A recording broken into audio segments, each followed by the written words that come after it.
Hey guys, yeah,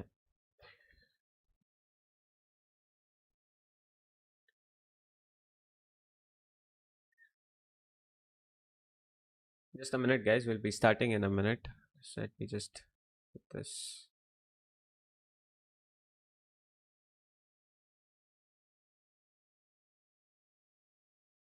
Hopefully, you guys can hear me clearly. 1 minute.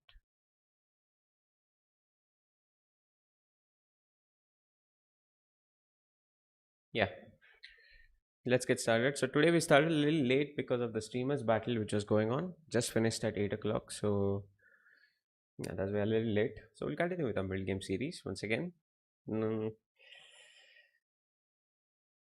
well, thanks a lot for appreciating it, Gaurav. I'd seen a comment earlier. Thanks a lot, and thank you for joining in today, guys. Let's get started. So let's just get going. So continuing with the mid-game series, today what we'll do is understanding different positions, like what to do in certain positions, your different ideas, what you would do, how you would go about, what are the right exchanges, what do you do in an open position, what is more important in a closed position. We'll try to see how much we can cover today. And now let's say this position here, you can see immediately on the board that it is an open position, like the pieces are out in the open here. Your queen is on d4, not really the best of things to have, but it's not really coming under any attack. That's important. It's not coming under bishop c5, and temporarily we can say that it is also restricting the mobility of this bishop and also the knight. And it's not the most important thing, but okay, let's just say the simple thing is we're winning a pawn and knight. You do not really want to possibly keep the king in the center. Hello guys, hello freeps. And you don't want to keep the king in the center. Now black played knight f6, going for null development. Your development should be in such a way, if possible, in open positions. The more you exchange, the easier it becomes. Like if you play knight into f6, queen into f6, black gets some room to breathe. He's able to take off pressure of the g7 square, exchange the queens, and uh, his development will be completing pretty soon here. So tactics we'll be doing in the later stages, guys. Like not like tactics which we do on puzzle-chess.com. We'll do some specific kind of tactics. 14 days are left, Jensina, so we have time here. We have a lot of days. Do join us every day. I'll be doing some patterns of tactics later on. Now today we'll be doing some simple things like understanding how to play in certain positions, and tactics is the next step after that. So we'll be doing that. And even while we are doing here, I regularly, like, at certain intervals give you tactics anyways. So I think that's a good way to do both of it, like understand positions also and not make it entirely boring, and solve some tactics also with me. So knight f6 was not really played. White played bishop g5 to restrict the development of the pieces, like seeing the exchange of the pieces, not really development. Black played bishop e7, and here I want you to tell me what you would do in this position. White has some choices here. What do you think you would do? You could, I mean, you have played bishop g5, so I'm sure there are some things and ideas which are coming to your head. So if anybody has any idea, you all can let me know in the chat.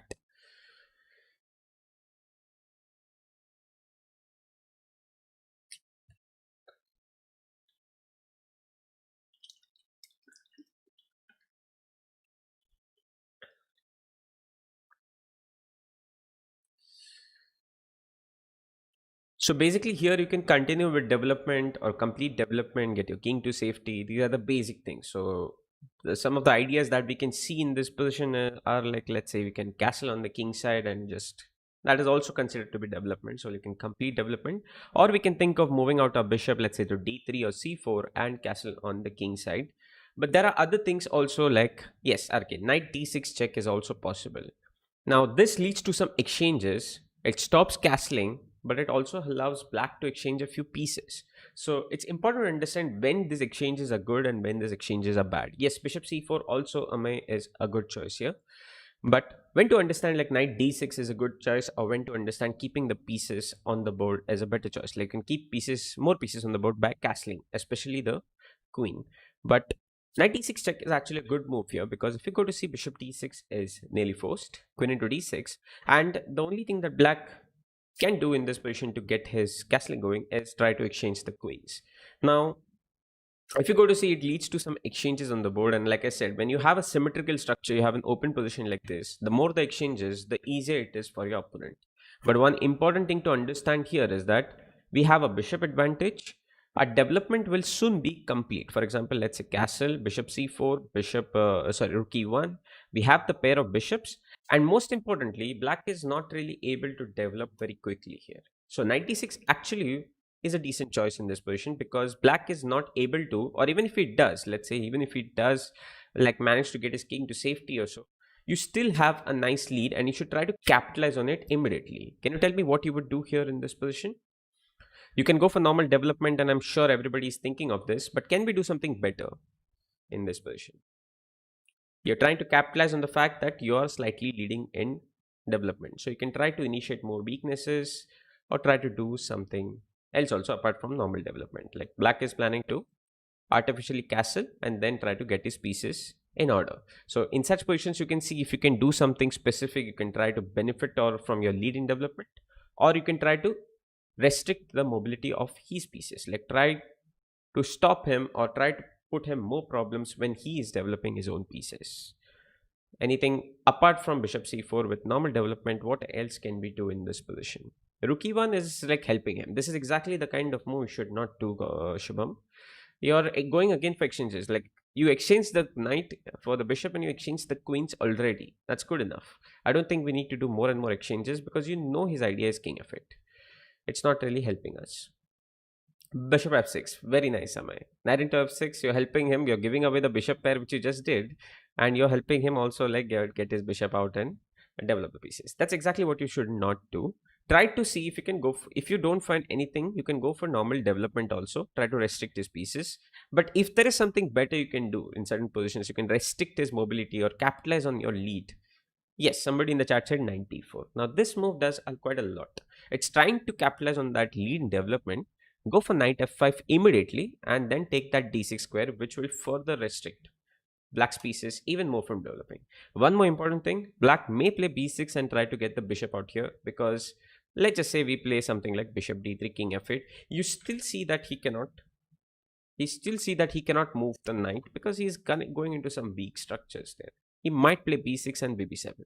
Immediately you should realize that, and instead of going for exchanges, knight d4 is a good way to put pressure on c6, preventing b6 and preventing his development. That's the way I'm trying to explain you. Knight d4 is actually the better move, because you're trying to capitalize on that f5 idea. If he moves, you know that king f8 now will be bad, because you have bishop f6 coming and his king is stuck in the center. Again, rook e1 will be too hurried, because black tactically solves this problem. You're not in time to capture on f6 because the rook is attacked. And then, okay, he can play knight e8, which is still not really ideal to take his pieces to the back rank, but at least he's not getting a double pawn. What you could do is just improve with bishop d3. When he moves, you can take on f6. And if it doesn't move, your rook can join into the party with rook e1. You end up in an excellent position here. So this was possible, but let me just tell you who the player is. The player is definitely not a player who likes queen exchanges, and is Mikhail Tal. So Mikhail Tal went with castling. He doesn't really care about queen exchanges, but he definitely understands positions very well. So he knows that what's the right thing to do. Here also, black is now next planning to go for exchanges. So in this kind of positions, you can choose sometimes to play differently. Like let's say white gets too excited, you get too excited and play bishop d3, knight into e4, and queen into e4. I have a mate threat here, but the problem is that bishop g5 comes with a check. You have to verify your opponent's resources. And if he plays bishop e7, queen e4 leads to exchanges. Bishop e4, black is just doing knight f6 and everything is fine for him. Temporarily, at least, he's able to regroup his pieces very well. He might play rook e1 and he might just develop the bishop and his development is complete. What could you do in this position to restrict him? Not always is development. Sometimes you can develop in a way, or sometimes you can restrict your opponent also from developing. You know his ideas. Restrict him. Which move that do you think white played in this position?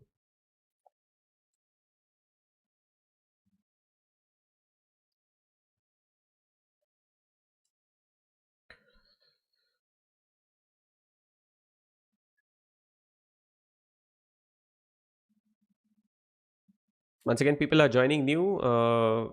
Thank you for joining in, tuning in. Do subscribe and hit the like button. That does help if you do enjoy the content, of course.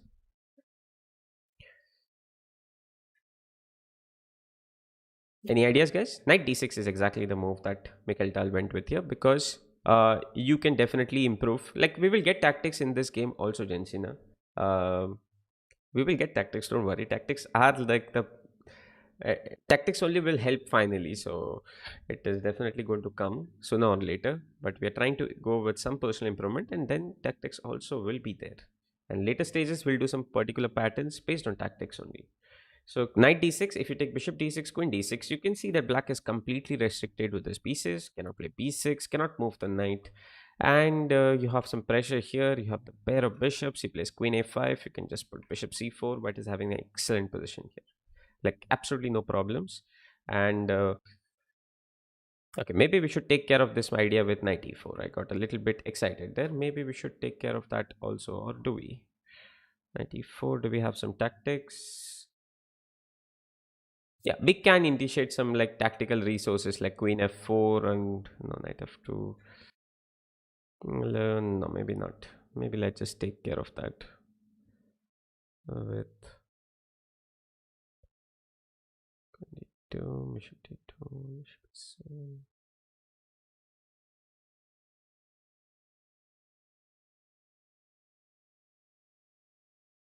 Okay, maybe you will have to take care of like go for this aggressive line with some tactics after knight e4, queen f4, like knight into f2 and some rook e1. Can we go for it? Or can we go for some bishop e7? This is where tactics will flow in, and you will have to supplement your positional decision with some tactical ideas. For example, bishop f8, queen f7 is my idea, and I think black can get mated pretty soon here. So here you can get your tactics going, but we'll not focus on this at the moment. Let's just see what happened in the game. It's simple. He played queen a5 directly, and white just developed with bishop c4. Exactly. Okay, this position is like it's come from the game. So bishop c4 is like if he plays bishop d6, queen d6, and knight e4. I think white had queen f4. If knight g5, we had knight g5 attacking f7, and if knight into f2, bishop e7, I think is looking quite strong. I think so, with bishop f8 and knight g5. So here you have some tactics coming, but black did not do that. Black went for b5 immediately. Now, the point of b5 is he wants to get development going quickly. He's struggling with his pieces. And what do we do as white here in this position? Like understanding what your opponent is trying to do. He's trying to like get something going for himself because he's struggling with his pieces also. So b5, what do we do in this position? Now here you can use some kind of tactical resources and ideas which are available, but you have to also see what your opponent is trying to do. If you play bishop f b3, what is he trying to do in this position? Bishop b3 is not really working. Can anybody tell me why exactly?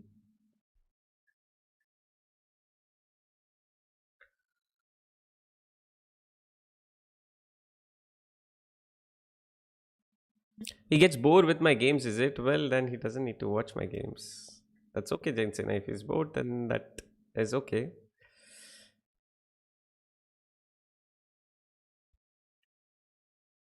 But what do we do here? Black has something here immediately that he manages to win some material. What is it that we are? Yeah, bishop f7 is a tactic which is not really working. It's not working immediately. But for bishop e3, as you can see, you can play c5. White still has something. You can play queen e3 attacking a bishop. So black should take on d6.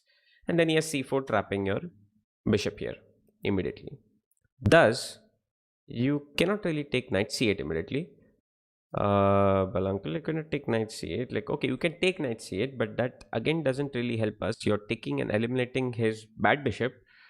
Uh, like this is like basically defending a little bit more on the king side. You would like to get his e7 bishop, then his c8 bishop. You're just completing development for him after he plays rook c8. I don't think that is really what we want in this. Thus, I think he did not take that. What he did is he found a resource here again, which is tactical in nature. We have Mikhail Tal playing here, so he's definitely good at finding such resources. Now, the other thing that you can do is try knight f5. That's also a good idea. Ignoring the bishop, but you're having some knight e7 plans. But what white did is he played bishop d2 here. That is vacating some squares and opening up some ideas. Like let's say the queen has to move now. If he goes to queen a4 trying to pin you, you can Like queen a4 was not played, but what can you do in this position after queen a4? You just have a simple positional edge that you can exploit. You have to forcefully exchange the queens here, like knight into c8, rook into c8, and bishop b3.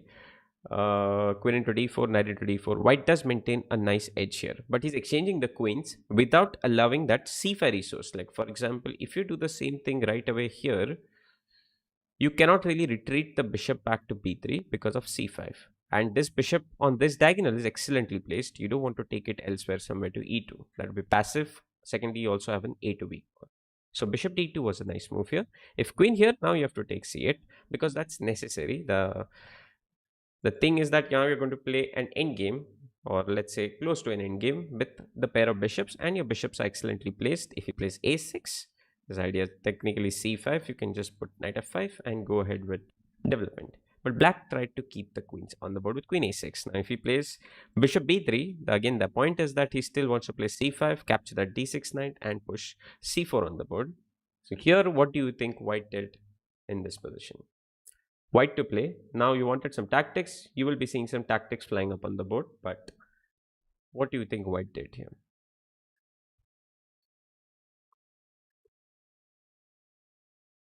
If you're not able to see tactics, you should just try to look at resources which can prevent your opponent from getting good placement of pieces. So what do you think white did here in this position?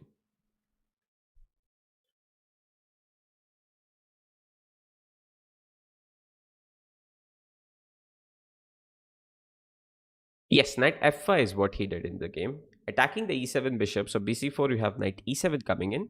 And now this is needed to be supplemented with a little bit of tactics, because bishop c5 would have been met with queen h4. The point is that b to c4, we have a nice mating idea here with queen g5. 6, queen h6. No, 1 minute. Idea with queen g5. 6, knight h6.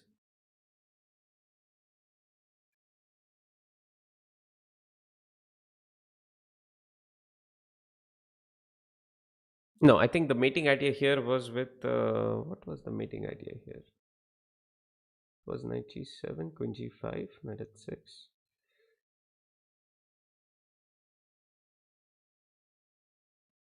Okay, let me just check it, guys.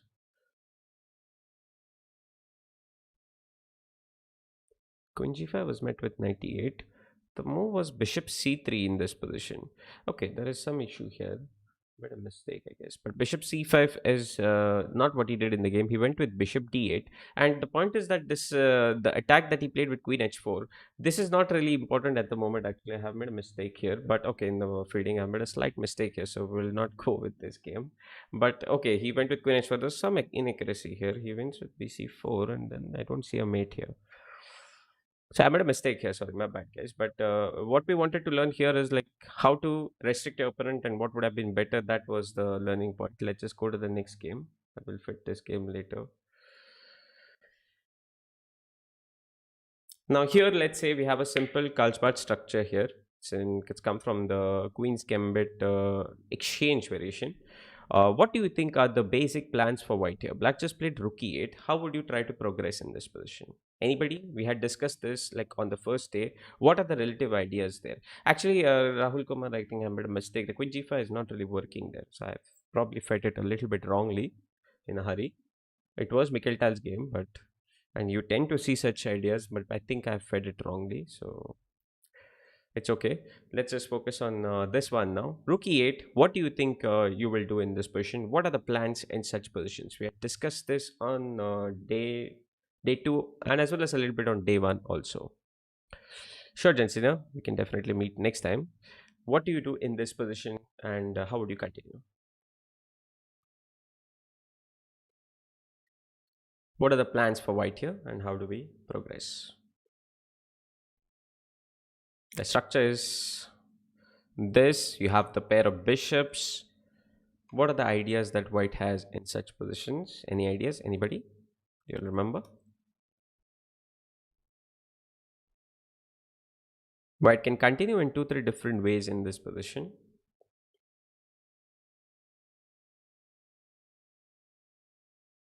And what we want to understand is where exactly which one is the better idea, like where exactly which one will do better. Okay, RK, you have one idea on the board, that is rook b1, b4, b5. Very good. That is the minority attack. You want to start an attack on this majority on the king side and try to initiate some weaknesses. That's a minority pawn attack. Perfect. That is one way. And there is another way in this position with uh, okay, so Rushank, right? When you play this, when you're going for the minority attack, what would you do eventually in this position? Let's just see your move is a3. Your idea is to play b4 and b5. Now let's just say I play something like this, and you play b4 and you play a6. What is the next step that you want to do if you're focusing only on minority attack? You would try to defend this pawn with rook b1 and again look for a4 and b5. What have you done here? You're wasting time by playing a3 there and then playing a4 again. How about you just go with rook b1, supporting that idea with b4, and if he goes with a6, you might as well get b4 immediately, saving some time, right? So you can just try to understand which plan would be better. Again, if he tries to defend this idea with a5, you get a3, and again you're ready with your b4 idea quickly. You're not wasting too much time. But the move order was better with a3 later, because if he did not stop b4, I can just go with b4 and a4 straight away. So rook b1 would be the better way. But the other idea that is possible for white in these positions is to, anybody? Okay, the other idea is to possible is to open up in the center, and f3 and e4, like this kind of idea is also another possibility in this. And sometimes you have to understand where exactly which idea will be better. Like here we see that we have the pair of bishops to play with, which can be very useful in an open position. That's not the most important thing, but the pair, like in this position, like he went with f3 and e4 idea because uh, both ideas are actually like good, but here since you have the pair of bishops to play with, black can go with the f3 e4 idea much faster. And there's also one more thing that black can try to do. He can try to go for something like knight e4 in this position, and after bishop e7, queen e7, initiating some exchanges, and maybe your attack with b4 may not really be fast enough. You could be slowing down and too many exchanges might happen on the board.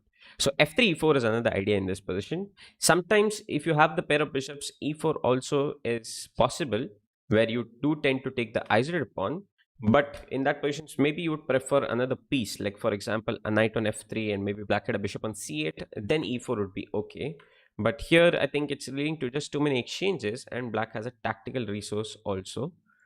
Like he defends the pawn in time, so you're not winning the pawn back and you're ending up with an isolated pawn. In case you do win the pawn back, probably not a good idea. So f3 e4 is an idea in these positions. Now black played knight f8 here. You have to also see what your opponent is trying to do. Which piece will be really useful? You have the two bishops. If you're planning e4, you have some weak spots on the board. d4, etc. is weak. And when he plays knight f8, right, he's also protecting or overprotecting knight h7. One of the important ideas for black in this position is to try to get rid of the dark square bishop if it's possible. So if you play rook b1, he does play something like knight e4, getting rid of the trying to get rid of the dark square bishop, and maybe try to equalize, get some breathing room, get some free place on there. So f3, when he plays knight f8, he's immediately also planning to move this knight and exchange the dark square's bishop, like knight d7, and sorry, what is knight d7, and then try to trade those bishops. Your bishop is much better at the moment, but it is not better because it is useful. It will be useful if you think of where you can place it. And what is your idea? Your idea is to play e4. Clearly you cannot do e4 directly because d4 is hanging. What is the plan that we can do in this position? Hello Dharm, good to see you. What is the plan that we can do? You know his basic ideas. He wants to exchange the dark square bishops too. What would you do here? Can you prevent that exchange and place it on a square where you would be able to utilize it effectively? This is called like understanding which pieces are going to be important for your plans. Like this bishop will be important for a plan, and where exactly do you think it will be useful? White is not going for the minority attack anymore. He has made a weakness. And once you do this weakness, you're not suddenly trying to go for b4. You cannot do this, because then f3 is very bad here. You're also weakening the e3 spot. For example, suddenly this is under pressure. There is no time to play b4. And whenever you play e4 also in such positions, you do tend to have a weakness on d4, which can be immediately hit and exploited by black here. So one piece will do a good job of defending that. Yes, Purti, I did read your message. That's very nice. So what we can do in this positions is, maybe nobody in the chat is aware, but we can play bishop h4, retreat the bishop back to f2. We're preventing the exchange of the bishops, and this is for an important reasoning, because we're overprotecting d4 now, and e4 becomes very easy. When you want to open up the center, you're going to try to utilize the two pieces, and the more the pieces on the board here, the more stronger your attack will be, and the more useful it will be to open up the center. Otherwise, the minority attack would have been the better choice. So bishop h4 was a very nice move here, because you're trying to retreat the bishop back to f2 and maybe try to initiate something in the center. Black played a6, white played rook a d1, black played knight g6, and white played bishop f2. And he's trying to go for e4 next, but again, not in a hurry. Bishop d6, e4, because you get e5 directly. But if black had done something else like queen d7, white could also like improve even further if it's needed, like something like rook e1 and then gone for e4 also. I mean, you can take your time, because e4 is coming anyways. If you play something like b5, that doesn't really do much. You can still play e4. I mean, you should just figure out what is happening. If nothing happening, you can go with e4 directly here. Okay, the point was bishop h4, bishop f2 is the major thing here that we were interested in. And after e4, d4, the game went on. Black played knight g4, e5. We've gained some space. Bishop c4, and then the attack started flowing very nicely. And although white loses the bishop here in case it takes, white does get some strong play in return, and maybe his knight also will join the attack. Black's pieces are slightly restricted. The rook is not able to join, and that was very useful here, this game. Let's move on to the next one. Okay, so here we'll just play the 2-3 moves that are going to happen. A d4 was played on the board. Very similar position. What are white's main ideas here, and what does black try to do in this position? In the previous position also, you had a very similar position. Can anybody tell me what they learned from there, and tell me what move you would play as black here?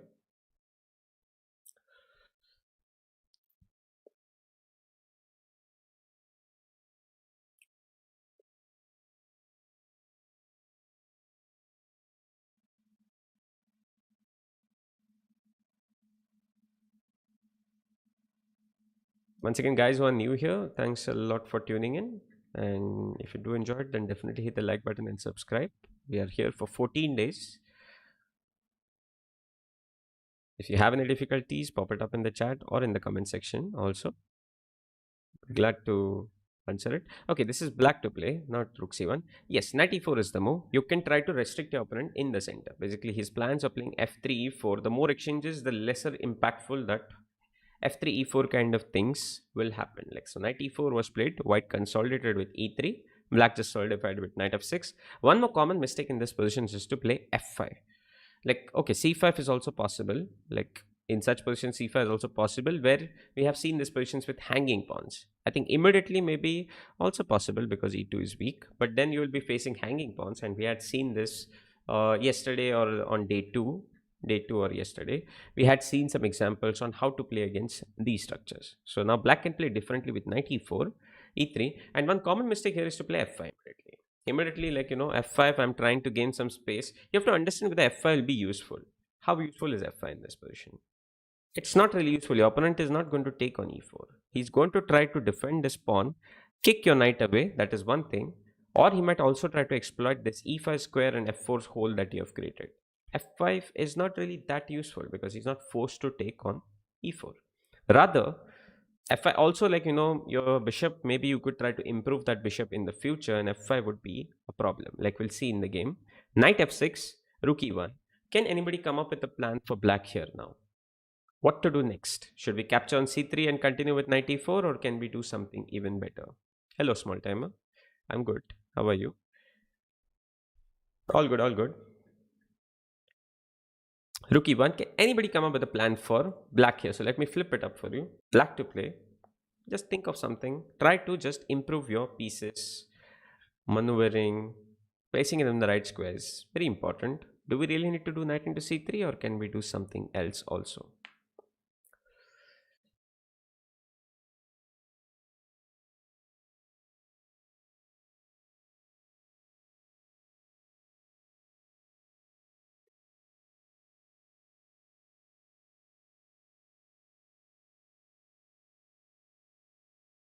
Can we do something, guys? Anybody in the chat? Feel free to say out your ideas. Don't shy away. Rook c8 followed by c5. Okay. Okay, that is one idea. What anybody else has any other ideas?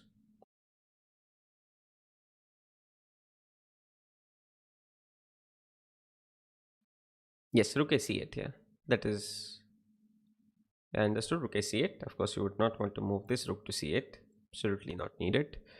Bishop a6 to g4 and bishop a6. Yes. So these are the different ideas that are possible. One of the ideas that people tend to miss very often is this move bishop c8 and try to improve it to the other side of the board, either g4 or f5.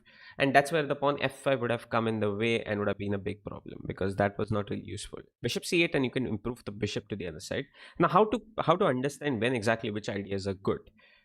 Let me just remove this. Understanding when exactly which idea is good is, let's say you play rook a c8 and c5. Who are you helping more? You're giving yourself the hanging pawns, but that is not the main thing. You're opening up his bishop also for some play, which he did not really have at the moment. His bishop on b2 is not doing anything. And the more you open up the position, the easier it is for this double bishop advantage to capitalize on it. Like you're trying to, let's say, play c5, dc5, bc5.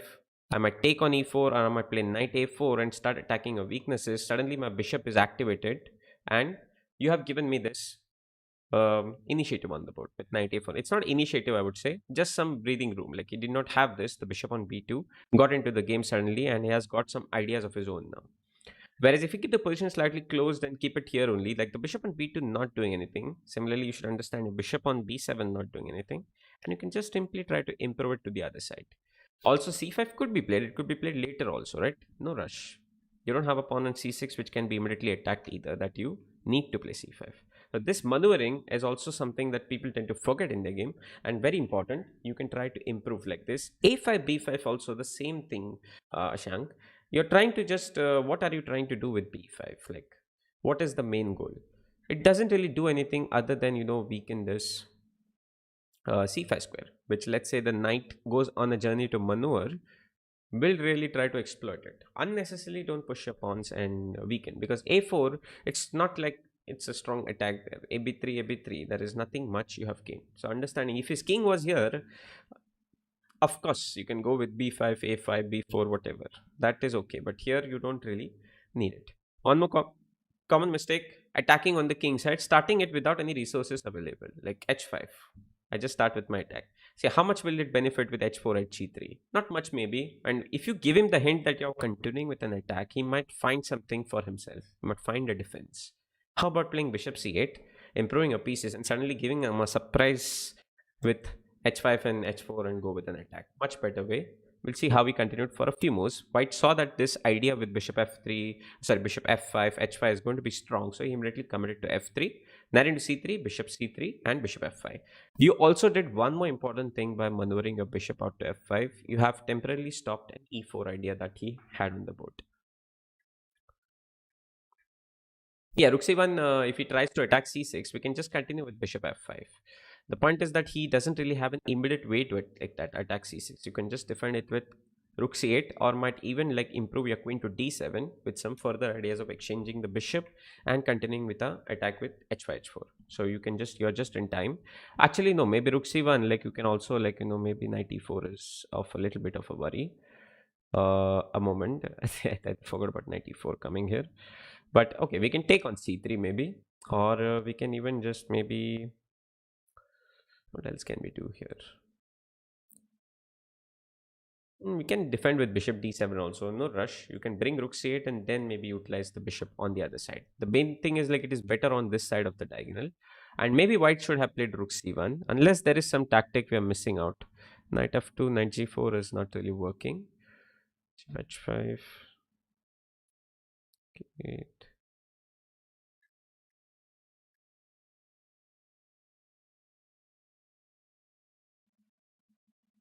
Okay, maybe nothing immediately happening here, but I think simply playing bishop d7 also maintains a good edge here. But we'll see what happened. He played f3, knight into c3, bishop into c3, bishop f5, stopping that e4 idea. Queen d6 also looks good, is it? Okay. So queen d6. Yeah, queen d6 also is fine with the same kind of idea, bishop f5 and stop e4, and then later you can maneuver your queen back to d7 and focus on your other ideas, or maybe even you can go for an attack with h5 h4. But let's see what happened in the game. Bishop f5, queen d2, h5, exactly controlling more squares. But rook e2, right? Queen d7, rook e1. He played bishop h3, bishop h1, and the game went on. Anybody else has any other idea here? Let's say I want to just how do we do it. Like generally, he's planning e4 now. Let's say he had played something else on a4. Uh, that's 7 e5. Okay, this idea doesn't really work here, but I wanted to show you. Besides playing h4 here and just rushing with an attack, sometimes you can also try to exploit this e4 square. And a good way to do it is sometimes g5 and g4. Okay, preferably you would want the queens off the board here. You don't want to get into some really good, dangerous attack here. But it's just an idea that you can also keep in mind sometimes. Could be useful, or maybe we can even prepare and get it just to get that e4 square. Anyways, that did not happen in the game. He went with rook a1, so there is no time for moves like g5 because then we'll have to resign. So bishop h3, bishop h1, and this is necessary. Exchanging, he cannot really exchange it because once he exchanges, there is no way that he can get e4 with all the squares there along that the light squares being so weak in that position. So bishop h1, rook e6, e4, d4, fe4, and rook e8. All he needs to do is just keep pressure. Whenever white pushes e5, he has knight d5. And considering that the king is very weak, there is no way that he can focus on opening up that position. So white played bishop f3. And can anybody tell me what you would do in this position as black now?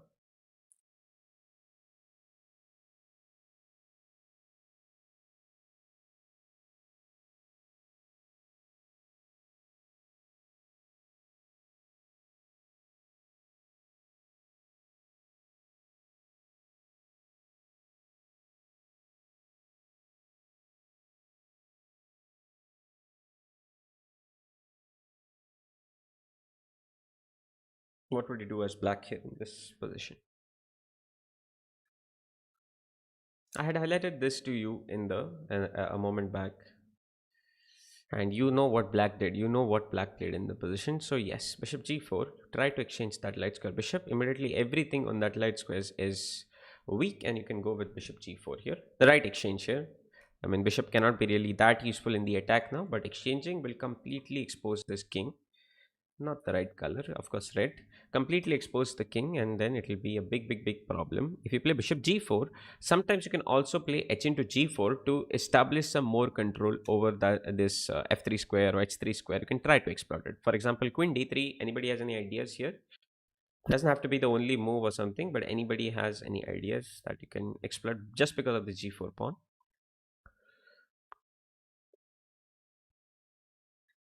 Then we'll consider h4 also, but this is a much better way to continue with bishop g4. It's much more simpler. And anybody has any ideas just because of the g4 pawn? Like any ideas, any maneuvers that come to your mind?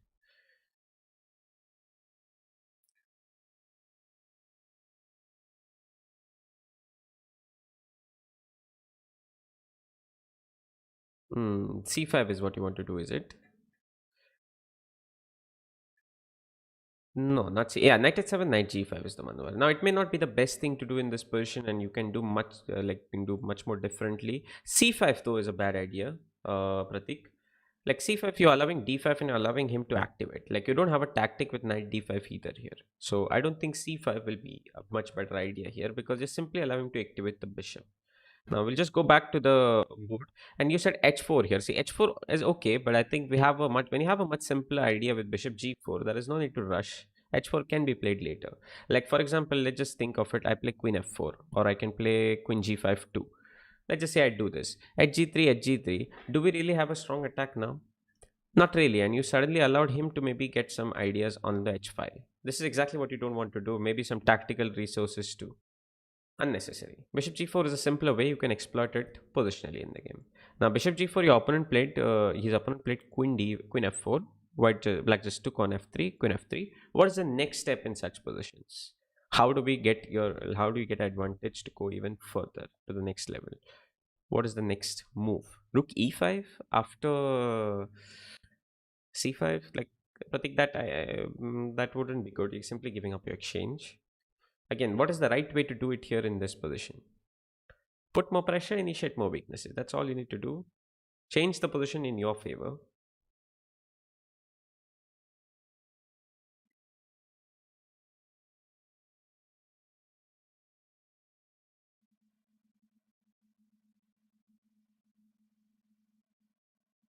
Make more weaknesses. We have done this on the second day. How do we make more weaknesses here? Putting simple, simple, silly threats and then initiating weaknesses. That's the way to go here. G5. Excellent. No, I was talking about making weaknesses in your opponent's camp, Gotham, not in your own camp. I don't think you want to lose a piece like this or give him counterplay. Like, even if he was not winning a piece, this is the kind of thing you don't want to do. You move your knight, queen h5, suddenly he's back in the game. You don't want to do that in this kind of position. What do we do here? H4. No, again, that is also one more mistake. Like, just because you have played h5 doesn't mean that you need to play h4 and go further and initiate. Again, like I said earlier, I can even take gh4 here just to show you. It looks bad to, get this, but my focus is to, generate counterplay. Like, white is in a like slightly, you can say, worse position. Whoever understand it, white is in a slightly worse position here. He's not going to be able to just play simple chess and hold. He will not be able to just move his king and then sit down and hold. But if you give him chances like this by playing h4, you're giving him some hope. You're giving him some chances for, getting his pieces into the game and then maybe even mate you. You never know. So the right way to do is just initiate weaknesses, and queen e7, like Vikas said, that's the way to go. Just put pressure on that e4 pawn thrice. Make him play d5. He can't play d5. Sorry, make him play e5. He can't play d5 here because you can capture cd5 also. That's a pin. He cannot take on d5 back. Or you can even maybe get creative with moves like knight into d5, exploiting that pin. You're simply winning here. You cannot take rook into e4, surely. That is a blunder. But once he plays e5, you just have knight d5. Again, this has to be timed also correctly. You don't want to unnecessarily lose a pawn, but you have an attack on the c3 bishop there. The bishop moves somewhere, let's say moves to d2. And here, black did one important thing in this position that is also good to understand here. Queen e3. Okay, that's good, Manthala. Brown board looks better, is it? Okay, that's nice. Yeah, blue, we don't have that color scheme here in chess anyways, the one which I use. And here I normally use brown only, the wooden color. So bishop d2, right? A common mistake again here is if h4, let's say h4 is possible here. But again, that what happens is like, your opponent may again get some counterplay ideas here and may go fast with his attack. Let's say that is a worry for you.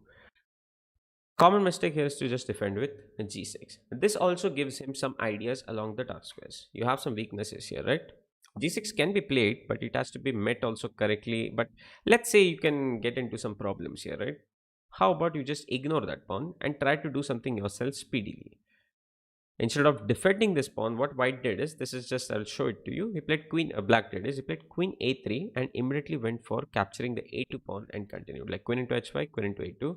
And black is in no time to, get rook e4 and rook here because I can just capture and I can just bring my queen back or possibly even capture and like, just mate him or rook h6. I'm getting defenses in order. And I'm ignoring this pawn because I'm getting some other ideas there on that side of the board. Again, if he tries bishop c1, I will keep pressuring some other pawns. So instead of defending the pawn passively, I'm defending the pawn actively. And this will help because somewhere he might have to move his queen or the rook. And then I can exploit some tactical resources, or I can get something like knight c3 maybe. I can get, what else can I get here? Can I exchange the queens? Yes, I can try some tactical resources, for example, like queen c3. If he plays queen into h5, can anybody highlight and tell me which tactic I'm looking forward to here, guys? Black to play.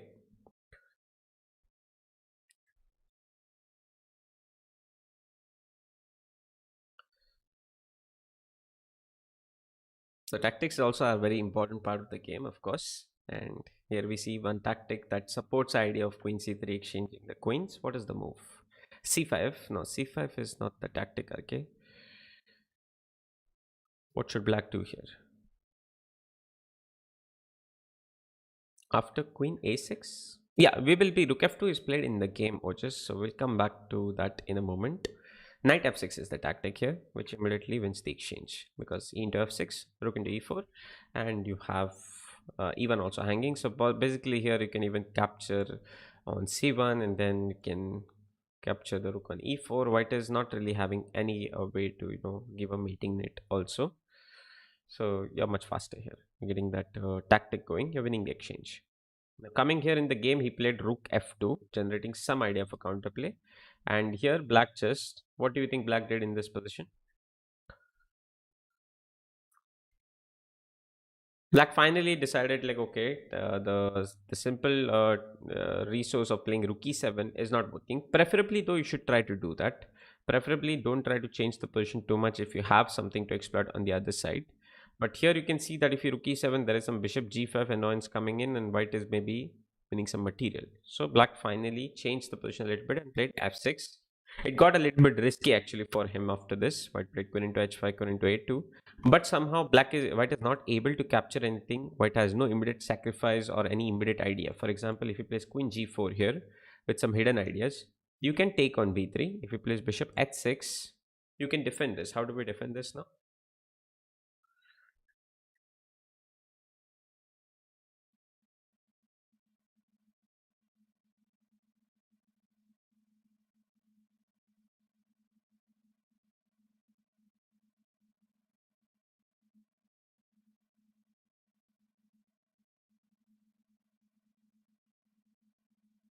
Any ideas, guys? How would defend this?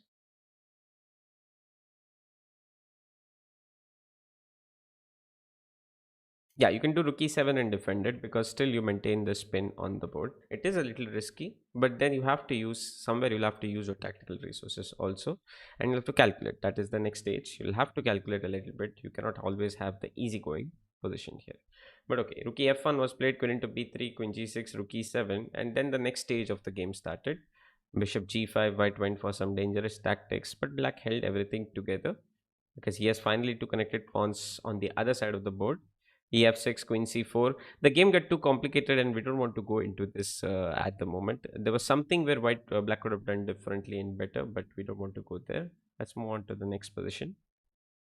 Now here, this is again like a closed position on the board, and white is Petrosian. He started with bishop f4. This has come from King's Indian attack. If anybody knows the opening in the chat, King's Indian attack is what is on the board.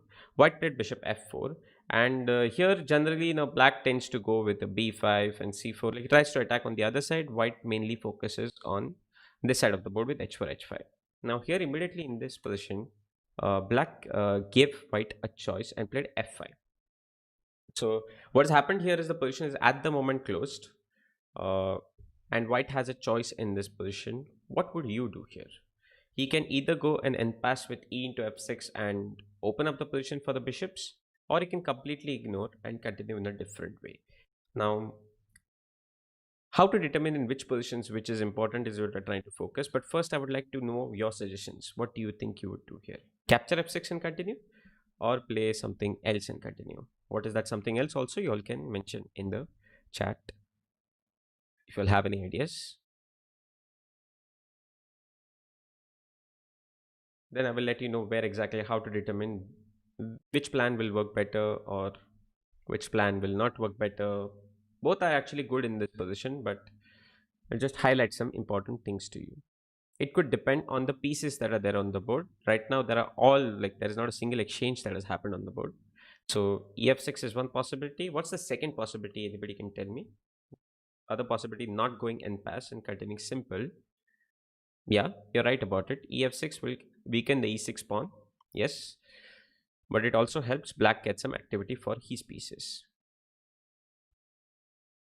But what is the second move that is played out, or can be played out by white in this position? If you were white here, if it did not really want to end pass,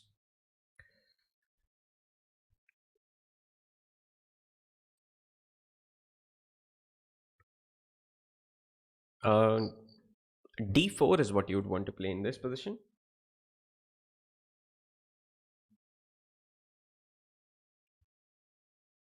D4 is not a good idea, right? Like, you're opening up. See, where is black trying to focus on? See, he has played f5.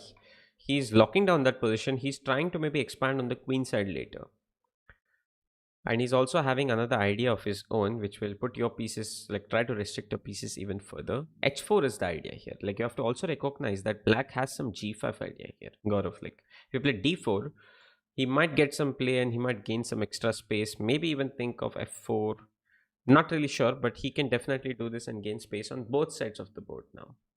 You have only one nail here in the center, but you don't have space for your pieces. Where will you place them? So it's important that either you end pass and like gain that space, or you restrict him from playing something like g5, and that is h4. H4 is one of the ideas here, normally played in King's Indian attack. Now I'll just show you why exactly. Sometimes you can, both moves are good. ef6, bishop f6. Now thinking about that weak pawn on e6, right? It's not really possible to immediately exploit that weak pawn here, because you cannot really attack it. You should not get too desperate and go with bishop h3 and try to attack it immediately, because I think he has some tactical resources also that he can look forward to sometimes, like e5. But I think here we have to also worry about our pawn also. Let's say we take here, then maybe he will also get his pieces aligned, like knight d6, and maybe he will get a defense on the e6 very soon here. But okay, both moves are possible to be played.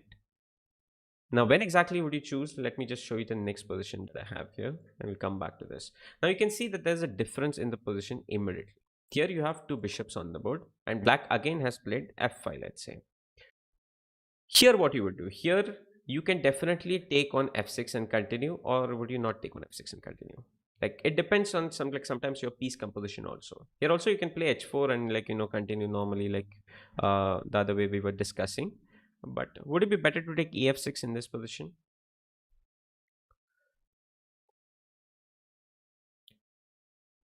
Yeah, 93 also, will come back to that. We go back to the previous position, but understanding, I've just changed a few things from the position, guys. Like if I just reload the previous game, there are a lot more pieces on the board. White played bishop f4, black played f5. This is the position. There are four pieces. Like let's say, like there are four pieces each. Here I just changed it, and I just put two pieces. I removed or eradicate two pieces. So depending on the position and the composition, like you have two bishops here, it's better to it's immediately you should realize that ef6 will be the better choice here, because you have two bishops to play with, and bishops are always better in the open position. And now it's much easier to attack that point on c6 after, of course, taking care of your weakness on b2.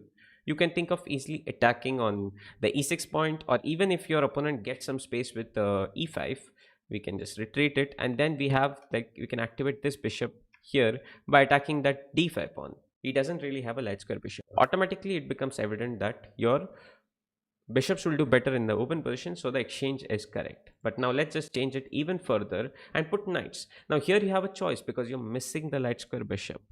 You're missing the light square bishop, then maybe you have a choice and you can go otherwise. Instead of capturing ef6, it's possible to do this, but you will not really be able to exploit the weaknesses like the light squares very immediately. So maybe in this position, you can also choose to play h4 and keep it slow. You also have a knight which can indeed jump around or maneuver to different squares and positions. So that way you can decide where exactly which is better. Now in the game, right? Let's just go back to positions into the game. Here after bishop f4, f5, here white did not take on f6, but rather played h4. And there is also another reason behind this, because these two pieces, especially the knight, would not get activated unless you open up the position. Black's two pieces are restricted, and white thinks that okay, what he can do is his bishop on f4 are not very pleasing. He has an idea of bishop g5 getting rid of black's good bishop, and the knight can definitely jump around somewhere. The bishop can easily be activated with moves like c4, or can be used for some attack on the king side. It has breathing space. It's not blocked by his own pawns. So based on that, he made the decision to go with h4. And now coming to the white player is Petrosian. Petrosian was very good in this position by squeezing his opponents. Tal was good at eating the like if there's an apple, he will try to eat the apple whole. Petrosian will nicely cut the slices and put salt over it and nicely enjoy that meal. So let's see what he did. Knight c7. White played knight 1 d2. Now there's one more thing. Knight 1 d2, like somebody said, knight h2 also. Knight h2 is also possible. Knight e3 is also possible. But Petrosian had a neck to take it slow and easy. So you to try to open, like if there is nothing happening immediately, right? That's the main thing. If there is no immediate threat, white can take their own time. c3 also would have been good here, but white took his own time with knight d2. Bishop b7. Then he played c3, b5. And here he went with an important nice move. Bishop g5 also would be good, guys. That's like exchanging the good bishop, but he played knight b3. What is the immediate idea of this knight b3? And this is where we understand the importance of our pieces and which pieces are better. Like knight on c7, is it doing anything? Bishop on b7 doing anything? Not really.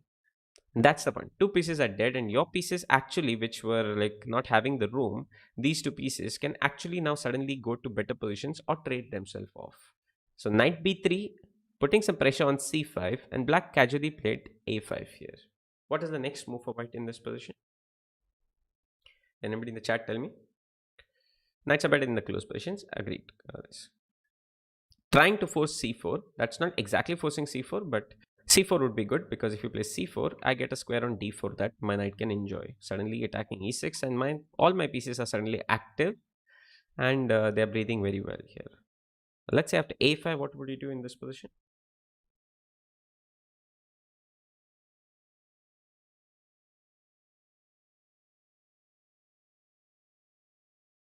d4 is one, but you can always improve and see what you can do better. Rather than d4, you can do something even more differently here. I mean, d4 is finally going to be the right idea here. You're right about it, Ojas, or RK said that. But what did I tell you? Like, which exchanges are good, which exchanges are bad in certain positions. A4 is a bad exchange, and A4 is a bad move. Exactly, this is not what you want to do. If possible, avoid it. What does this do? This gives black the room that exactly he wanted. Like, this is exactly the thing that black wants. He wants tactics to come in on the board. You're giving him that. You're weakened your structure. You played knight b3, and now you are more focused on getting the positional improvement, the positional edge here. You suddenly opened up and gave him all possible tactical resources that he has. C4, his pieces suddenly got activated now. That is exactly what you don't tend to do. A4 is a bad move here. Bishop g5 is the move. So it has an idea of playing knight into c5, utilizing the pin. You win a pawn here. That's a small tactic. If he takes bishop g5, again white has a choice. He can go knight g5 also, but he can also sometimes be creative with hg5 because in the long term you can try to attack on the king side very nicely. So hg5 also would be good, but black did not do that. Definitely black played knight a6, and you can see now why exactly these two pieces are not being useful at all. White restricted them even further, and the next move is definitely, you don't need to take on e7 because again he's not planning anything. You can wait for him to play h6 and then also take on e7. He's not going anywhere. So d4 was played. c4 forcing that, and the knight managed to again improve and maneuver. This is also an important thing in chess. Suddenly after f1, the knight has come to f4, and if you take a closer look and think about it, this was probably one of the only the best ways and the only ways to get the knight to f4. Knight will go all the way to c1, from f1 to d2 to b3. Just remember this: f1 to d2 to b3 to c2 to e1. What a beautiful maneuver here. Maneuvering a piece is also very important in the game of chess. And if black had taken cd4 and played a4, what would you do here again? Where would you maneuver your knight?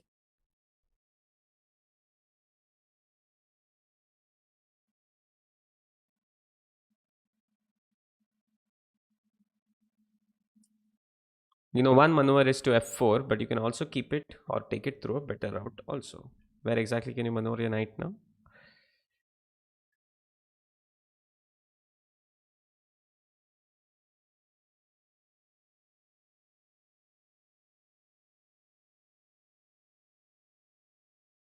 You can maneuver it to knight c1, knight d3, and try to exploit that c5 square because he has played c into d4, right? Not c4.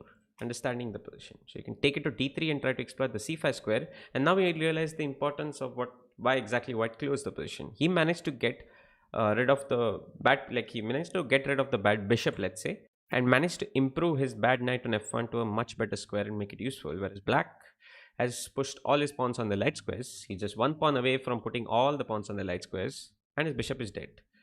So, depending on that, now this is a good idea to do it. Keep the position closed, improve, and maneuver your pieces into the right squares. So, c4 was played on the board, knight c1, and knight c7, knight e2, king here. And you can see that black is maybe trying to play b4 and then try to bring knight b5. That's his only idea. Knight f4, black played queen e8. Bishop e7, queen e7, white played knight g5. This is like he's just trying to improve slowly. And he has some hidden ideas also, which we will see in a moment. If he plays h6, there is some knight g6 coming. and other things like knight e6 and all also are possible. But black played g6, and the thing is that this will be working on again later. Like, sometimes in these positions, like black should have maybe played a little bit more aggressively. Black played very passive, like king g8 is not really needed or useful here. It's a very slow and passive move. Black should have gone for something more aggressive, active play. This was a little too passive from black. And white just played queen e8 is not doing anything. Black should have rushed with b4. So black played queen e8, knight g5 and g6, and like, okay, the bishop, and look at the pawns, all the pawns and dark squares. The bishop is basically close to being dead here, and white found a way to continue here, but based on a plan. Okay, here white played the move a4. This was not really necessary, but he had some ideas on this e6 d6 squares, which, like, after all the positional improvement that you had, this is supplemented by the final tactic. Black played b4. Black didn't play b4, but if black had played b4, white has knight into e6, knight into e6, and it is knight into d5. No, actually it is knight f into e6, knight into e6, and bishop into d5, knight d8, knight into e6, knight into e6, and bishop c4. The point of this move a4. White has a fabulous structure, and d5 is like, the king is pretty weak, so d5 is coming by force. Again, it's not really needed to do this. You can always play slowly and continue, but maybe even b3 was a good choice here in this position to open up the b file and try to exploit it. But this idea was good. Black defended with bishop a6, and then this knight d6 flew in, and the tactic final blow came on the board. Bishop d5, and after this, Black had just simply lost. Black did not give up a better resistance than he could have, which we'll work on in the later stages. How to give good defense also, give good counterplay, and good resistance. Active counterplay, active defense. This is not really very active. Black played a little bit too passive, so the game ended very easily here for white. Okay, this was not 1 minute.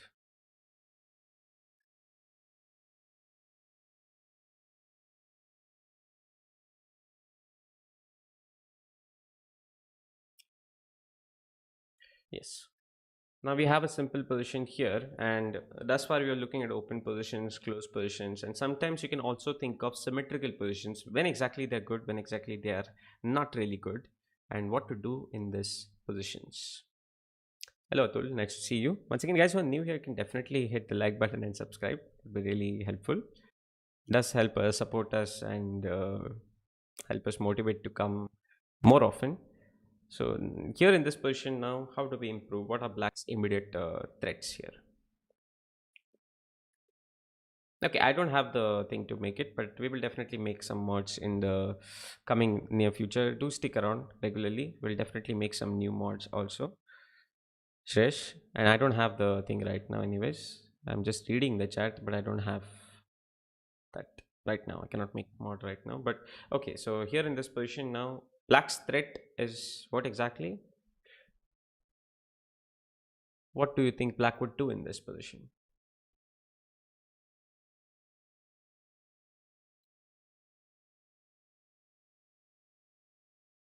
I'm sure black must have, yes, of course, bishop h3 is a threat here. That is definitely there. And the other thing that black can do if white takes care of it with king h2, what do you think black would do here?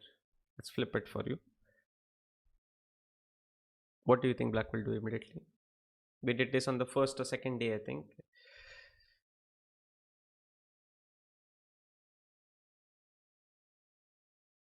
D4 pawn break, exactly. So d4, ed4, knight d4, knight d4, rook d4, and black has got rid of his weaknesses, and that's exactly what you don't want to allow. Like, you don't want to allow that to happen if possible. So what is the good way to defend it? You can try to prevent d4 either actively or passively sometimes. Like rook d1 is a passive way. First of all, bishop h3 is coming, but if you, even if bishop h3 was not really possible, still like d4 and like bishop e4, you're giving your opponent good chances for counterplay and some good resources in this position. So not the best way to defend it. First of all, bishop h3 is the major reason why we are not playing rook d1. But then you can think of ways to continue, which will change the structure a little bit. Just like yesterday or day before yesterday, we had seen some examples on isolated pawn and hanging pawns. Now, some of these positions were transposing between isolated pawn and hanging pawn. Like sometimes you were even getting rid of that isolated pawn to get the hanging pawn because you can exploit some weaknesses. So here, what do you think white should do? He should play g4 and weaken his king. Is it, Gautam? Is that what you want to do? Definitely not, Gautam. Like you don't want to play g4 and weaken your king and like make some, like let's say g4, bishop e4. What is it like helping you with? Maybe get some counterplay ideas of his own, right? On the king side, because you have played g4 and you have created some weaknesses. That's not a good idea in this position. Instead, you should look for ways which will give you the advantage, but without weakening something. Knight d4 is the move that white played in the game. Very nice. Knight d4. Now this changes the structure and gets rid of black's isolated pawn. But then, which pieces are going to be important is going to be like important to understand. For example, do you play e4 or queen d4? Do you go for the exchange of the queens or not? Because if you play queen d4, if he wants to change the structure, he has to forcefully exchange the queens. Do we play e4? Keeping the queens on the board or exchanging the queens? Understanding this also is very important. Like, think about your opponent. Can he generate some good counterplay? Accordingly, we'll get like whether we should exchange the queens or not.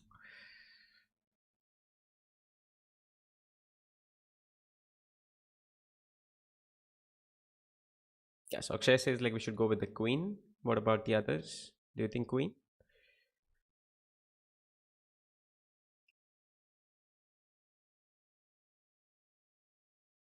Yes, it's a good idea to go with the queen exchange here in this position, because if you play e into t4, black can play something like bishop e4, and understanding which piece is very important. Like in this position, it's the bishop. The bishop will be one of the most critical pieces. If you exchange this, then basically most likely the game will either end in a draw, or maybe even black will be better because your king side is weak. But bishop e4, if you want to prevent exchange of the queens, bishops, you will play the bishop f1 or you will play f3. In both cases, you're weakening the king a little bit, and the pieces which will be important for black's resourcefulness here is the queen. Like it will be really useful to attack g3, maybe play h5, h4. This the queen will be a problem here for us. So queen exchange is the right thing to do. Understanding why exactly is also important. Now, is this position winning for black or for white? Not really. It's not winning, and an engine will easily hold it. But we are not engines here. We are humans. We are trying to understand and try to give up the best resources. Like here in this position, black. If you were black here, what would you have done? I'm sure most of them nowadays would have done the move that I'm thinking. What would you do as black here in this position?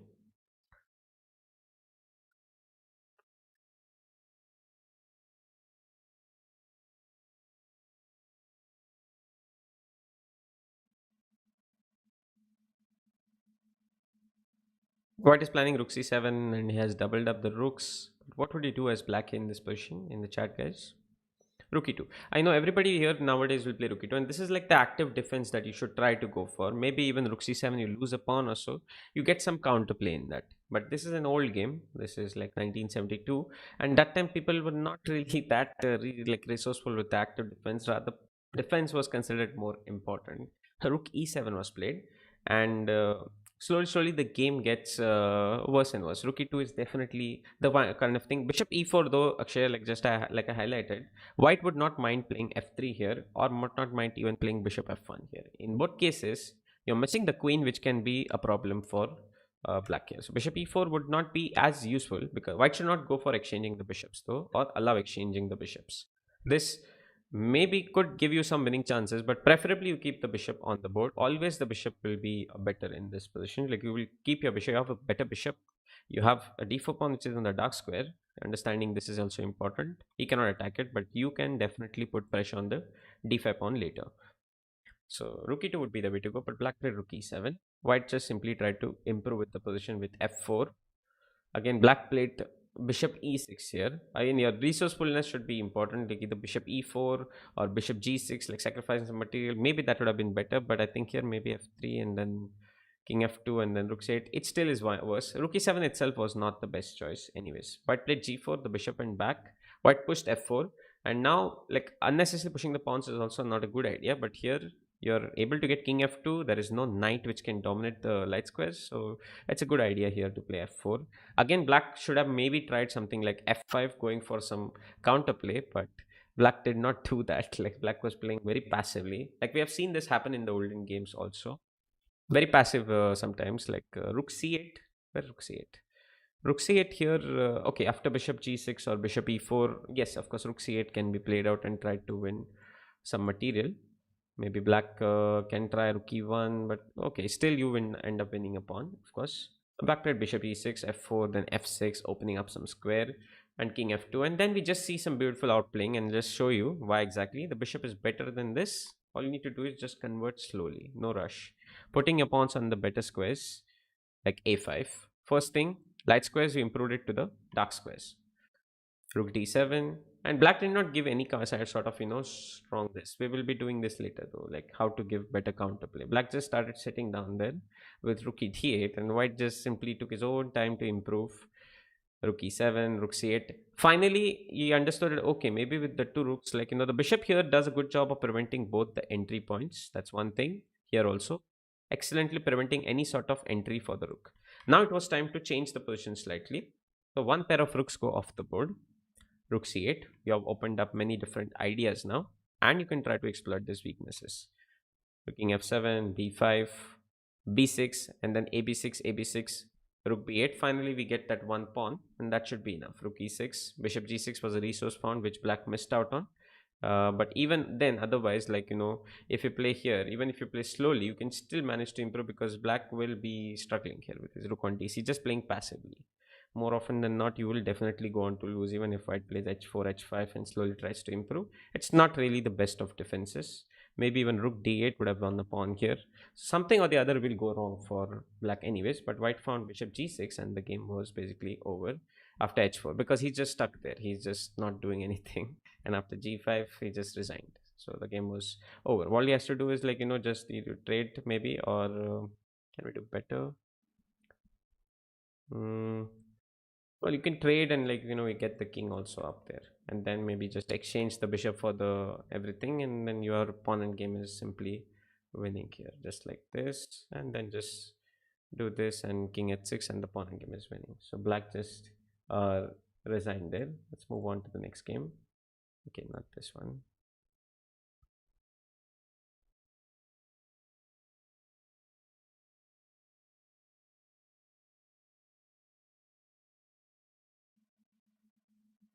Okay, right here, black played 95 in the position. This game was between two strong players, and here we will start seeing a different kind of play, because it is Gary Kasparov with white and Anatoly Karpov as black. Both very strong players and very good, strong technical players, positional and technical both.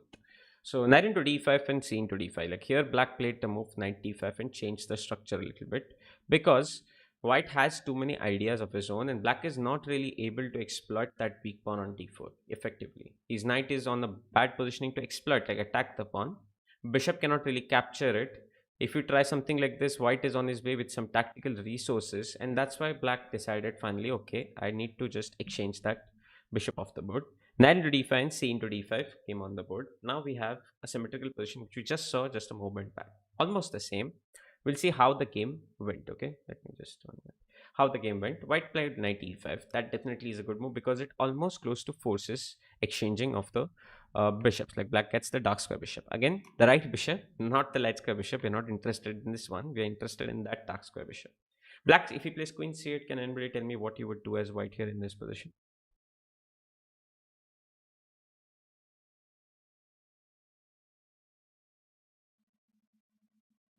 Small question for you guys. What would you do as white after queen c8?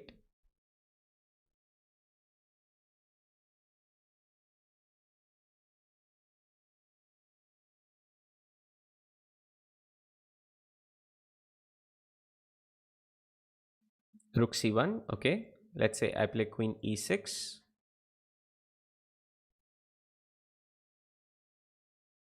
What after this? You have taken control of the file. You have some good, you have a strong knight on e5, but is there any tactic? If not, you can find something simple also. Knight g4. Are you sure, Akshay? That's not what you want to do, right? Like just now I showed. This is not the important bishop. This is the important bishop. Black would be really happy. Then they are both attacking d4 and you are attacking d5. There are no tactics on the board, and maybe you are running into some problems yourself, or maybe you're getting a little lucky with queen c7 attacking d8. But okay, that's not what we're looking for. We're trying to go for some winning ideas. Like when you play rook c1 queen c8, you should be aware that some ideas have opened up immediately. Otherwise, you should not have played rook c1 by itself. So after queen e6, G4, you can bishop here. What will you do? Suddenly you end up in some kind of mess here in this with bishop g5 and bishop c1. So if you're playing rook c1, it should be like if you're getting rook c7. Otherwise, you should understand that maybe you don't need to rush. You can play something simple also here. For example, here rook c7. I think it does look good with rook c7 attacking b7, f7. Black is forced maybe. Then you can take with the pawn. Yes, it's a little complicated, but I'll show you a simple thing that you can do in certain positions like this. Anything else? Can anybody in any other ideas, guys?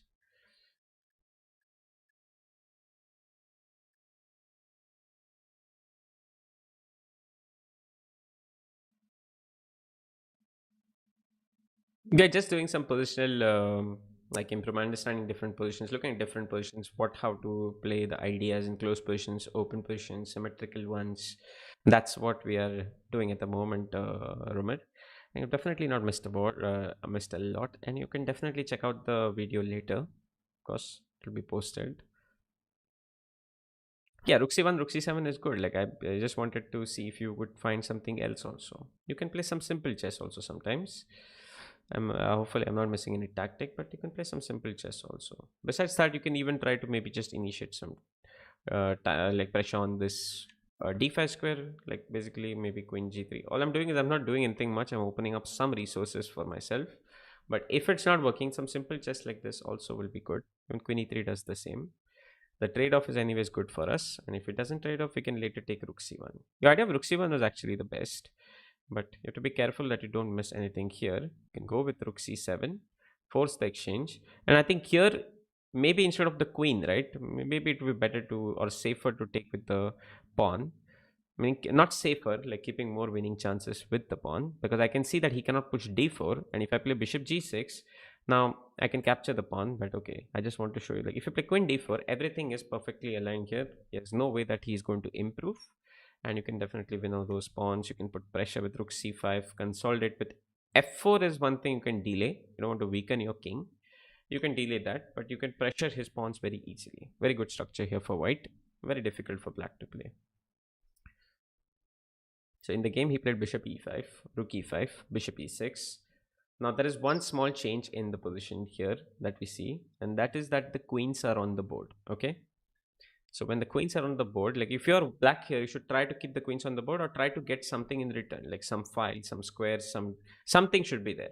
In the previous game, we saw that black had nothing. He just got completely outplayed. Attacking bishop? Where exactly g5? Which bishop?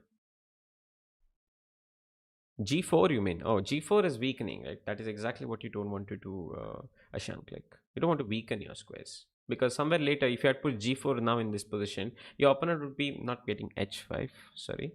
But let's say somewhere you try to improve, he might get that resource of playing H5, or he might get some bishop G4 sacrifice. Unnecessarily, you're giving him those options. Here you don't need to do that immediately. You can go about it slowly. So bishop e6, white played queen e3, king f8, queen d3, f6, rook e1, bishop f7. Similar kind of thing was done. White is still better here. But black managed to hold on because he had one important thing that he did differently here. And that's what I want to highlight here from the game. He did one thing. Queen h7, don't get too excited. Nothing is happening there. Queen h8 and queen f5. The queen is basically trapped here on h8. And black can, just do queen h7 also if he feels like he's risk, he can definitely exchange it. But what I want to show you here is queen c3, black played queen d6, rook c1, going for the exchanges, bishop e8, the king, bishop d1, and fc6. But one thing is the queens did not get exchange of the boards, and whenever white tries to do it, right, this time the king is a little bit too close. Like, let's say black is immediately able to do. White is not able to get any good control like he did in the previous game. White has not pushed his pawns yet. Black is quick. Black did not just sit down there and wait for his opponent. Like king f8 is a very dynamic move. It's a dynamic defense. Like bringing the king in the center is not what you would do suddenly, right? But that was a good idea here. And after this, he's close to the center. It's very difficult for white to immediately capitalize. Like queen c7 idea also, he takes care of it. Whenever you go queen c7 and enter here, black just cuts off with bishop c6. The king is also again close. No entry point for the rook, and that's what black did differently. And second thing is, let's see how the game went. White kept up the queens on the board. So I'll just show you, he tried to improve a little bit. White is always better here. And maybe white could have done something to exploit it here also. He did the same thing. Same approach stays the same. fixing black's pawns on the dark squares and your pawns all on the light squares. Always a better endgame.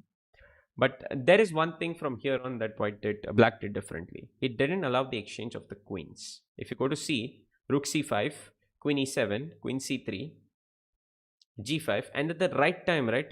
Not just waiting out with queen d8 here. That's the difference, like white did in this position. Which queen c1 are you?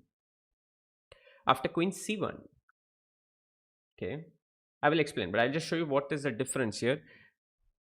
Keeping that option to play g5, not rushing into it. When white committed his rook to the other side and was planted here, no ray to shift to the other side, suddenly g5 started pouring in. Because black understands, black is Karpov by the way, white is Kasparov. Black understands that he cannot just sit down and wait. White is doing something like this, he'll force the exchange of the queens. He needs to create an imbalance. There comes g5. White tries queen e3. g4 is a good move. Again, not allowing the exchange of the queens. gf3 is coming in time. White went with bishop d1 and then queen e4. Again, exchanging the queens, but in a much better way. Like queen into e4, d into e4, and the d4 pawn is suddenly hanging here. So that was very important. If you had done queen into e3 here, again, white will have that complete control like we saw in that first game before this. And white will keep maneuvering, keep shifting, keep playing, and he will outplay his opponent. But black found those resourcefulness, found the best active defense, and this is a good example. Queen King G1 and the game was agreed to a draw because Kasparov had enough. Just said like, okay, this is not working out. I should probably go home and take some rest. Karpov is just too strong. He's giving his defense best here. And after King G1, they offered a draw and they agreed to a draw because I think Black had Queen B1 also coming. And again, after this, he's not going to trade. He's going to just go back, sit down there. So it's very difficult for White to do any kind of progress. Queen c3, he might try for a while, but once black's bishop gets activated, it is white also who has to worry on his light squares being weak. So black managed to hold it. Now you were saying about queen c1. Where exactly queen c1? Are you talking about the end there? Not really. This is queen c1 later. Which queen c1? The queen c8. Oh, okay, queen c8 you're talking about. Okay. Was the queen c8 coming on the board here? Where exactly, can you just tell me? Here queen c8 you mean? Or here queen c8 are you talking about? Are you talking about here? Here, like black is playing very tight. Now he has exposed his kings. He has kept the option of playing g5. It's not a good position to be in, but black is not going to go and trade off the queens because he feels the pressure here. He's going to keep the queens on the board and always look for that dynamic g5. Like one of the reasons, if rook tries to activate, there is some perpetual or something will come along the way. And if white tries to play too passively, black will just try to consolidate his position, keep it in a stable thing. Of course, he will have to be careful here. He cannot be very clumsy. And if white tries to exchange the queens, this time you have to realize that the king is a little bit closer. So king can easily go to the other side and hold off all the entry points. And that's not going to be winning immediately. And black can also probably even think of not exchanging. No, he cannot think of not exchanging. But basically, if you're saying about queen c8 here, then yeah, that is what he's just trying to keep dynamic. My point of this game was black gave a much better defense. He gave active counterplay. That is more important. This is what we will be doing more, focusing on later stages also in a couple of days. Active defense, because in recent times, this is one of the major things which has changed from olden days. But understanding the ideas is very important. Why he did the symmetrical structure. Sometimes people don't know only nowadays, like why exactly you do symmetrical structure. Engine says it is not good, I should not do it. The idea is there. Engine says it's equal, doesn't mean it's always equal. That idea is important to understand, like, okay, this was my plan. Of course, if black gives a good defense in chess, if both players play perfect, it's a draw. So here black played very well and gave the best possible resistance. Somewhere he could have been minus, and they are not engines, but he gave up the best resistance, that is holding onto the queens on the board, understood the dynamic of the position, realized that he cannot really sit down passively. White is planning some good ideas. It was time to generate some counterplay, and he found it at the right time. G5, G4, Queen E4, and suddenly some counterplay. Black had enough here itself. Black side, okay, draw, and I'm going. So next game. Yeah, again here again you have this is like based on piece activity. You have restricted your piece, your opponent's pieces. You have some space advantage. Your pieces are developed. They are facing nicely everywhere. and you have a beautiful knight here on e5. Let's put it in green. Beautiful knight on e5. Everything is working out really good for white here in this position, but you should also understand that black is not going to sit down, right? Black is also going to try to do something. So you have to also like get your ideas going immediately. Now one of the plans, if you see that your attack is strong here, is to immediately think of g4 and h4. Granted, this is okay, this is fine, you can go for g4 and h4 in certain positions and start off your attack. Actually it's black to play, but I'll show that in a moment. It's okay to like start off your attack with g4 h4 g5 in certain positions, but sometimes it's also important to see if you can do something even more simpler without creating weaknesses. Once you create g4, it's not coming back, but once you make a piece more, it can always like come back to a better square, you can maneuver it. So black played rook b8. He has to develop pieces, he cannot do bishop d7. Guys, you know what to do here, right? Can you tell me quickly? Let's get you sharp. Bishop d7, what do we do? Well, great, you enjoyed it, RK. What do we do for bishop d7?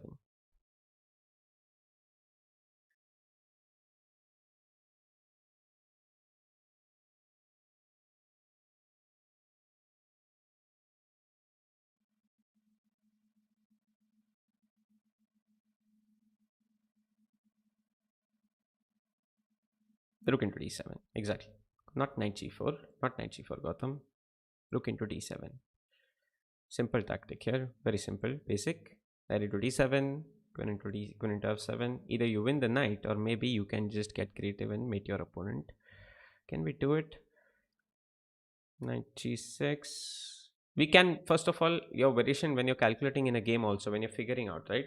Queen into d7 is winning for you, right? You can stop there. Once you reach this position, then you can start calculating whether knight g6 is a mate if you have time on the clock. Sometimes people tend to just forget and then go for knight g6 and mess it up and then end up losing or messing it up or end up drawing the game. But now knight g6 I think could work. Do we have a mate here? Does it work? It should work, or we can do this and always capture back on d7, but uh,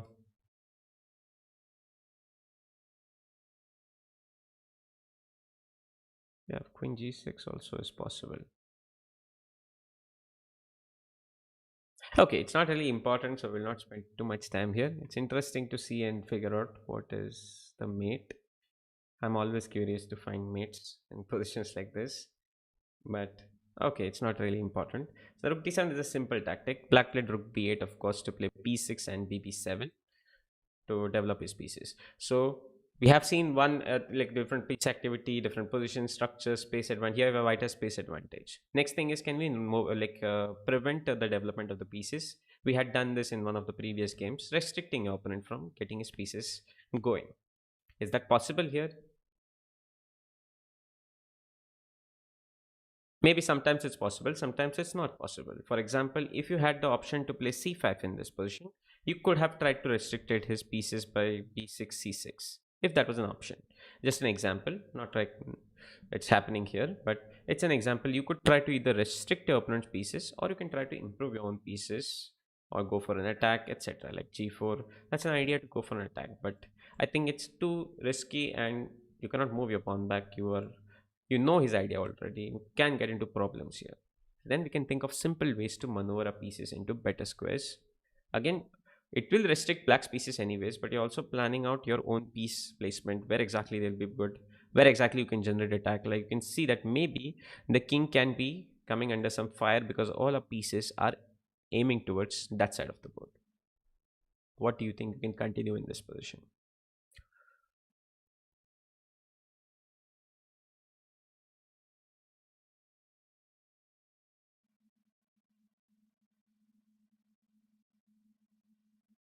But in the chat, guys, you would like to tell me what we would do in this position? How to go about placing your pieces on the good squares?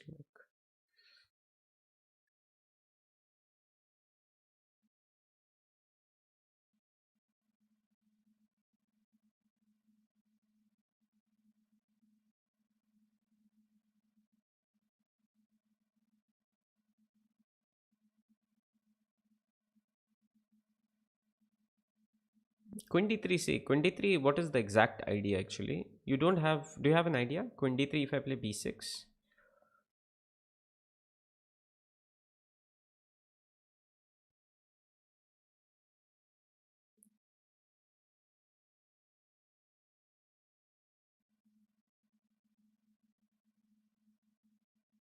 Yes, Amarjit, you have rook d4 as an idea. That's good.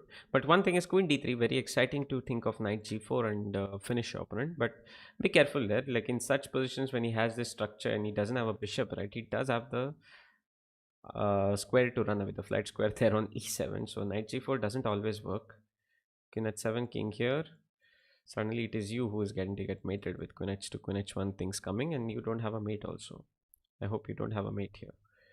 Yeah, you don't have a mate here, and the king is just running away. So you cannot really go for that. And if you don't have knight g4, it just became a waste. Yeah, yeah. Like today only we had a streamers battle. I mean that's why we started a little late, but okay. B6 and knight g4 is not really working. So the better way to continue would be rook d4. Like Amarjit, you said it, rook d4, you can align your pieces in the better squares. B6, and here again, white, instead of doubling up, knows that after bishop b7, there is no rook d7 coming immediately. So he plays queen f4 in this position. Now, there is one more interesting point behind queen f4. What will you do for bishop b7 in this position? Can anybody tell me in the chat? c5 immediately will not be good. That just gives away a pawn.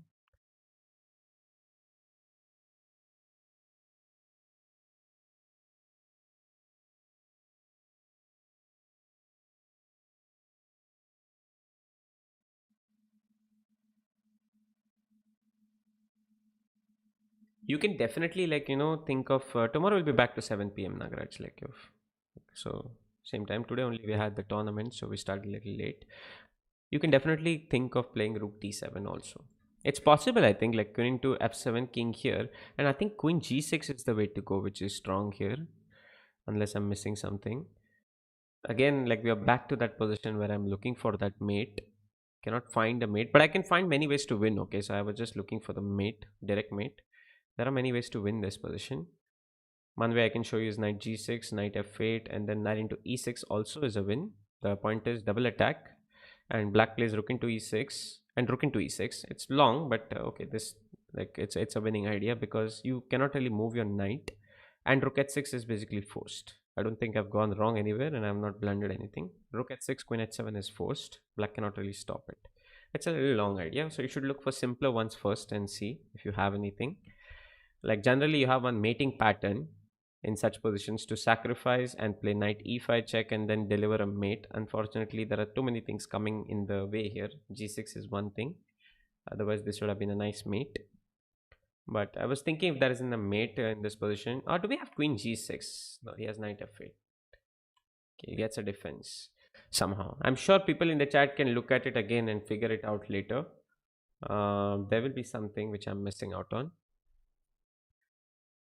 But rook d7 is possible, so black played rook f8. Very sneaky idea, right? Otherwise, bishop b7 would have come with a tempe if you have gone rook d1. So slight delay, and then instead of focusing, sorry, slight delay. Instead of focusing with rook d1 and doubling, white went with rook e3 and tried focusing immediately on this. After this, basically black is just lost, and this will be the final position of the day, guys. So black played rook b7. He realized that he's just struggling. Rook b7. I don't know why he played, but he's struggling either ways. He played rook b7 in the game. I don't know. This cannot be a mouse slip because it's a very old game.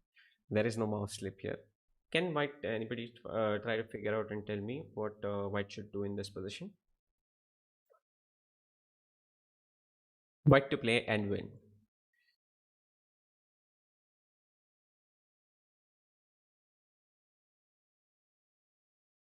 Version I played is correct, is it? Okay, that's good. Just one of the ideas which is winning, but I'm sure there may be more also. Rook b7, what do we do here in this position?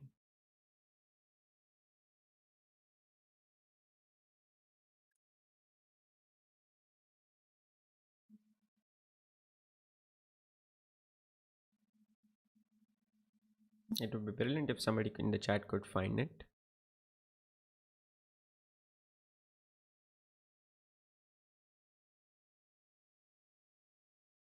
We have some suggestions already here in the chat. I think our chat is quite advanced already. Very fast suggestions. Queen into f6. Very nice actually. Queen into f6 is the move here. Everybody seems to be getting it very quickly. G into f6 and then rook g3. That's the final blow. Like just resigned after queen into f6, but rook g3 and then rook h4. That's unstoppable mate on h6 and a brilliant finish to this beautiful game. But our main point of learning was not just tactics. These are some of the patterns that if people are aware of, this is an old game and that time there were no patterns, but now we have so many resources that you immediately come to know across these patterns, and everybody in the chat also is quite strong now. Very nice to see that you all are all taking initiative to respond in the chat, and you all are getting all the variations. You're learning something from here, and you're enjoying the lesson. So that was the final thing of the day, Queen f4 and that beautiful queen into f6. Let's keep it here, and I think that is it. Again, we will be continuing tomorrow at 7 p.m., guys, and we'll do some more things and substitute it with some tactics like this in the position. So don't get to this. We will have tactics, we'll have patterns. It's 14 days long only on middle games. After that, we'll have middle end games also. I'll have openings also, maybe some things. But stay tuned, guys. If you enjoyed it, then definitely hit the like button and do hit the bell icon because we'll be putting out the link soon. And any suggestions, you are most welcome to take it. So do mention in the comment section. You can message us on our socials. You can email us. The email is in the description, or you can join our Discord. That's the best. We have a chat channel there for suggestions itself, so you can definitely join and post your suggestions there. And I will see you tomorrow at 7 p.m., guys. Until then, have a nice evening. Bye bye.